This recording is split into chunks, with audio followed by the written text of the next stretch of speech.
And yung iba sa inyo guys, parang humahanap kayo ng tiyempo, no? Kasi yung iba sa inyo, parang meron kayong gustong simulan, parang gusto nyo mag-reset, mag-restart sa buhay nyo. Yung iba, parang feeling ko, gusto nyong mag-iba ng trabaho or lumipat ng trabaho mga kapiksi, pero parang naghahanap lang kayo ng tamang tiyempo or naghahanap kayo ng tamang malilipatan, no? And pag nakakita kayo ng malilipatan guys, parang doon na kayo. Yung iba sa inyo, parang feeling ko nagpe-prepare na, no? Ibig sabihin, nag-iipon na kasi syempre, di ba, pagka magre-resign kayo, wala kayong yung last month, halos hindi nyo na makukuha yung sahod nyo.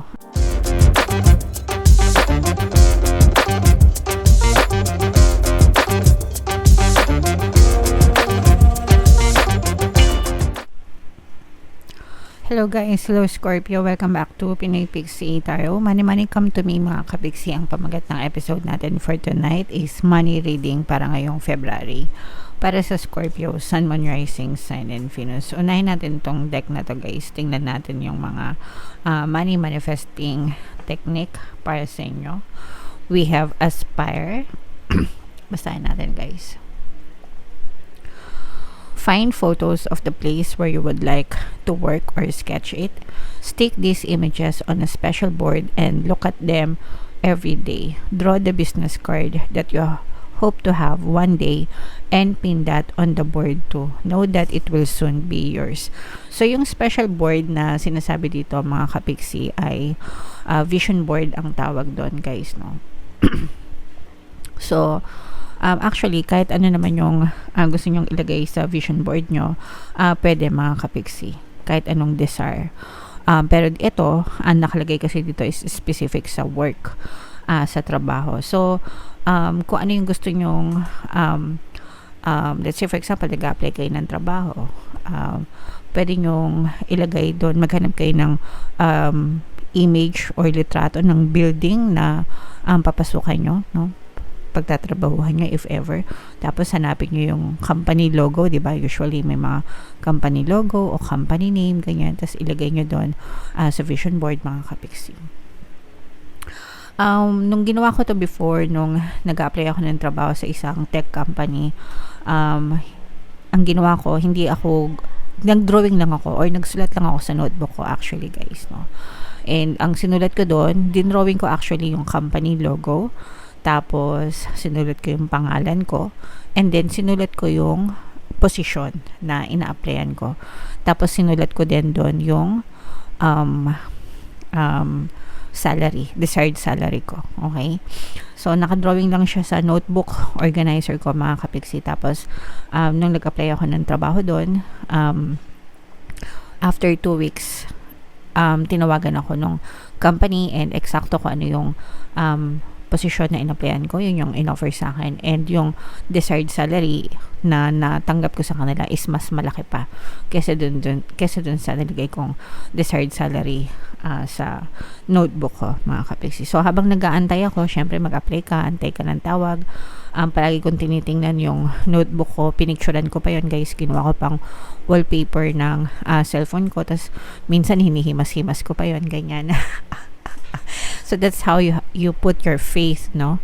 Habang nag-aantay ka, you visualize, you imagine na you declare na sa'yo yon mga kapiksi. Okay?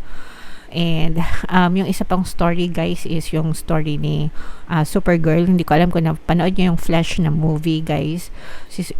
May Supergirl na gumanap dun sa Flash na movie, yung pinakahuling Flash.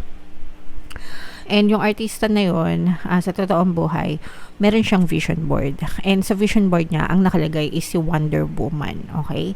Ang intention niya kasi is gusto niyang gumanap na superhero sa isang hero film, sa isang superhero film, ganyan.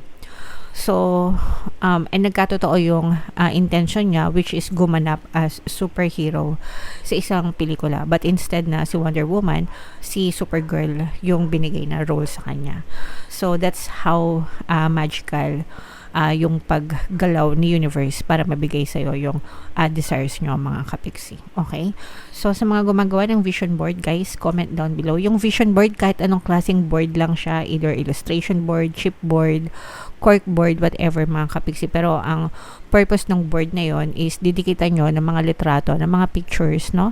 Ng mga desires na gusto nyong ma-achieve and look at them every day. Dapat nakikita nyo sila araw-araw, tinitingnan nyo araw-araw, and then give thanks, no, to the universe, knowing that it will soon be yours, mga kapiksi. Okay? Alright. So, yeah. Comment down below if naka-resonate kayo dyan. Guys, tingnan natin yung ganap sa inyong kaperahan ngayong February, mga kapiksi. Shuffle natin to. Habang sinashuffle ko to, guys, panoorin nyo muna yung video natin regarding sa ating paano mag-manifest ng abundance video course. Kapiksi, sawa ka na ba sa mga struggles at hirap sa buhay mo? Masipag ka ba at masikap sa buhay ngunit hindi ka pa rin umaasenso? Ilang beses ka na bang nag-attempt mag-negosyo at mag-invest pero palagi ka pa rin nalulugi? Sa pagkakataon na ito ay maaaring may subconscious beliefs ka na nagiging balakid sa iyong pag-unlad at pagyaman. Introducing, paano mag-manifest ng abundance video course. Dito ay matututunan mong ma-overcome ang mga balakid mo para tuluyan ka ng umunlad, umasenso, sumagana, maging matagumpay, successful at maswerte sa iyong kabuhayan, pera, trabaho, negosyo, salapi at kaperahan ng bonggang-bongga. Dali, mag-send na ng email sa pinoypixitaro@gmail.com at simulan na ang iyong pagyaman ngayon. Alright, so sa lahat ng gusto mag-avail ng course, guys, yung promo natin ngayong January, magbibigay tayo ng 10% discount until January 21, guys, kaya mag-avail na kayo. And yung bagong course natin, guys, paano mawala ang third party at magkaroon ng harmonious na relationship, 10% discount din yan until January 31. And magkakaroon tayo ng bagong course, guys, paano pabalikin si ex, revise breakup, mga kapiksi, if in case gusto nyo, available siya sa February pa, abangan nyo na lang, mga kapiksi. So, ito'y both positive and negative Scorpio. Kayo ay na-represent ng King of Cups. Ito yung ating money energy, mga kapiksi. So, dito, nakikita natin na merong mga negative na nararamdaman kayo. Pero ito, guys, nakikita natin na unti-unti nang naghihilom yung sugat nyo, mga kapiksi, from your recent past. Ang reason na to, guys, is yung iba sa inyo, guys, parang nag-i-emo kayo. Kasi na-stuck kayo sa buhay nyo, feeling nyo na-stuck kayo sa buhay nyo, feeling nyo walang progress, feeling nyo walang hindi kayo nagmo-move. Yung iba sa inyo, guys, pwedeng nag-suffer din kayo ng depression, no? So, let's say, for example, baka na-depress kayo dati sa trabaho nyo or na-stress kayo sa trabaho nyo, ganyan. Tapos parang wala kayong ganang kumilos, nawalan kayo ng motivation, nawalan kayo ng gana, in short, no? Sa inyong pamumuhay. Kaya na-stuck kayo, nawalan kayo ng progress, parang kinukumpara nyo din yung sarili nyo minsan sa mga kabatch nyo, sa ibang tao na buti pa to, ang layo na lang narating, buti pa to, asensado na, buti pa to, mayaman na, ganyan. Pero kayo parang yung iba sa inyo nag-i-emo na bakit ako ganito lang, ganito pa rin yung buhay ko, wala pa rin pag-unlad, wala pa rin pag-asenso. So, may mga ganong klaseng hanash yung iba sa inyo, guys, and yung iba talagang medyo nade-depress. Pero nakikita rin natin na unti-unti na kayong naghihilom. Tsaka yung iba sa inyo, guys, pwedeng nagkaroon din kayo ng sakit or karamdaman, no? Kaya, kumbaga, naging dahilan yun sa mga balakid ng progreso nyo sa buhay. Siyempre, kapag may sakit tayo, very limited lang yung pwede nating trabaho, diba? And sometimes, hindi pa tayo nabibigyan ng chance na makapagtrabaho. Pero nakikita natin na unti-unti na kayo naka-move on dyan, unti-unti na kayong naka-move on, naka-let go sa mga ganong klaseng mindset. Yung kung depressed yung iba sa inyo, parang nababawasan na yung depression nyo, nababawasan na rin ng konti yung stress nyo, mga kapiksi. And dito nakikita natin, guys, na unti-unti na rin nakakausad kayo sa inyong kaperahan. So, okay lang yan, guys. Sabi ko nga, life is a journey, hindi siya karera, no? Life, it's not a race. Yung buhay natin hindi siya karera. Kaya wag kayo magmadali. It's a journey. So, dapat in-enjoy lang natin yung takbo ng ating pamumuhay bawat taon. Ang importante is we take measures, na ibig sabihin talagang kumikilos tayo para makita tayo ng mga magagandang pagbabago sa buhay natin, mga kapiksi. And yung iba sa inyo, guys, parang humahanap kayo ng tiyempo, no? Kasi yung iba sa inyo, parang meron kayong gustong simulan, parang gusto nyo mag-reset, mag-restart sa buhay nyo. Yung iba, parang feeling ko, gusto nyong mag-iba ng trabaho or lumipat ng trabaho, mga kapiksi, pero parang naghahanap lang kayo ng tamang tiyempo or naghahanap kayo ng tamang malilipatan, no? And pag nakakita kayo ng malilipatan, guys, parang doon na kayo yung iba sa inyo parang feeling ko nagpe-prepare na no. Ibig sabihin nag-iipon na kasi syempre 'di ba pagka magre-resign kayo, wala kayong yung last month, halos hindi nyo na makukuha yung sahod nyo, antayin nyo na lang yung back pay, ganyan.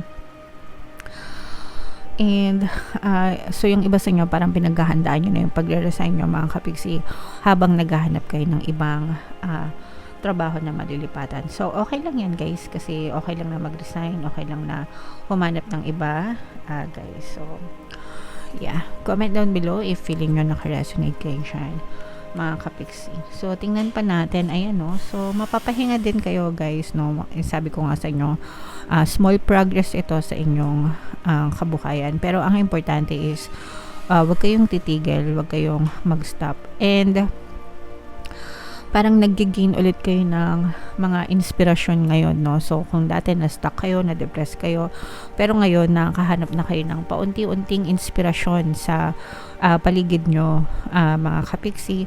Kumbaga, parang imbis na nainggit kayo sa ibang tao, ginagawa nyo sila as inspiration, no? To do better, para mas mag-perform kayo better, para mas maging better din yung inyong pamumuhay, guys. At saka yung iba sa inyo, guys, parang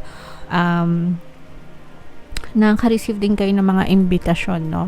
Mula dun sa mga dating kakilala nyo, dating colleagues nyo siguro, tapos parang nagkakaroon kayo ng mga magagandang idea na pwedeng pagkakitaan. So, let's say for example, baka ito nagnenegosyo ng ganito, so parang naiisip mo rin, why not, ganyan, parang gusto mo rin subukan, o kaya naman ito nagtrabaho sa ganito, online, yung parang pwede mong itry on your own, tapos pwede mong subukan din on your own. So in short, nagkakaroon kayo ng idea, mga kapiksi, okay, idea na gusto nyong itry, and kumbaga nakabangon ulit kayo, nagkakaroon ulit kayo ng inspirasyon, mga kapiksi, no?